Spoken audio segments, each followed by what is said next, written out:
You read the title. Overwatch 2's mid-season patch is already here. Is it just me, or does it feel like it came a lot faster than it usually does? Wait, don't take that out of context.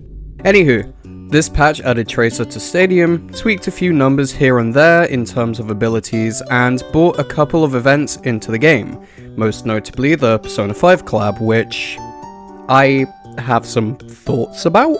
They're not necessarily good thoughts, but you'll find that out later on in this video because I'm going to talk about the important things first. Tracer being added to Stadium and hero buffs and nerfs. So, how does Tracer hold up in Stadium? She's pretty strong.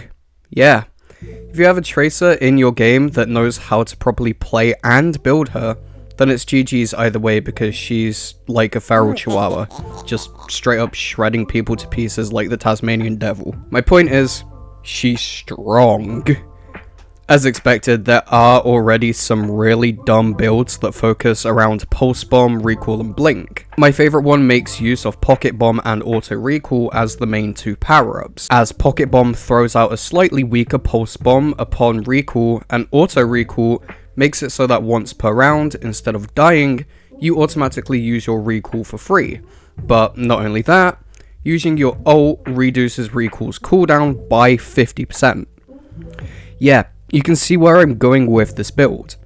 It doesn't matter that the Pocket Bomb is slightly weaker because we're going to be building ability power to make it stronger, meaning we're still going to get a lot of kills with it, especially on squishies that can't just face tank it.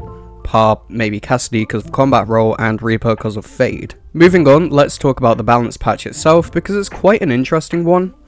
Weirdly enough, we didn't see any major nerfs to Wuyong, just a few cooldowns lengthened and Wave's healing amplification duration reduced from 4 to 3 seconds. Other notable buffs and nerfs include Hanzo's storm arrows no longer having a larger projectile size compared to regular arrows, thank God. Roadhog's crit damage being buffed from 1.5 times to 2 times, and his healing resource regeneration being buffed from 10 to 12.5 per second. Widowmaker's Venom Mine being buffed from 75 damage to 125 damage, and Hazard's damage reduction in block going from 65% to 60%, as well as Violent Leap's damage being nerfed from 80 damage down to 70 damage.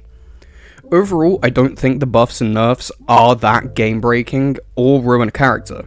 I just would have liked to see Wuyong get a damage nerf because he's still extremely strong, but I suppose if they nerfed him more, his collab skin wouldn't sell as well. Which is a perfect segue into the next and final part of this video where I'm going to be talking about the events.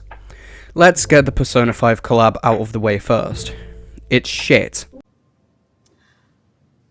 What the fuck is this?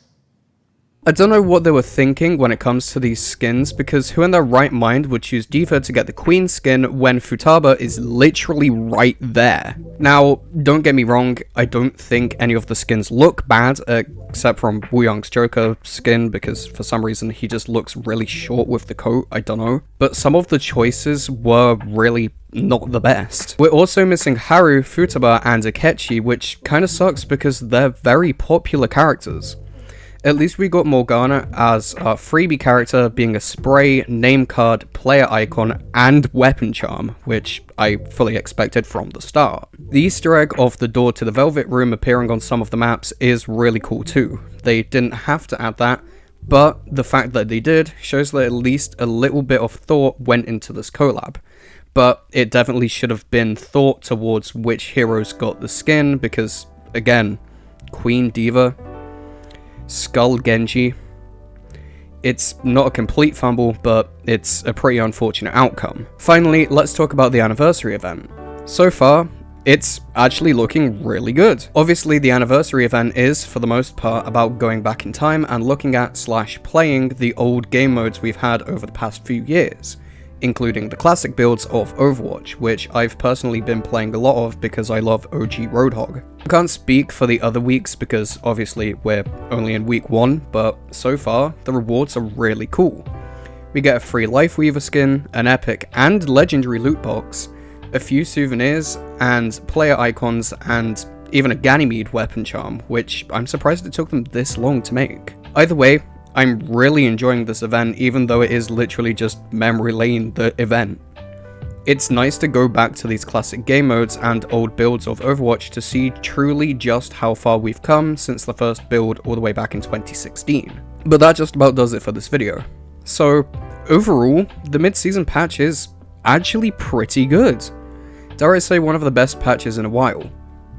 No, Wuyang is still stupidly strong, that's a very bad take. I honestly think Overwatch is in its prime at the minute. Stadium keeps getting better and better, and the balancing in core and competitive actually isn't that bad. Sure, there's a few things that are a little bit broken, but compared to prior seasons, we're actually in a pretty good spot. Guys, we might just be back.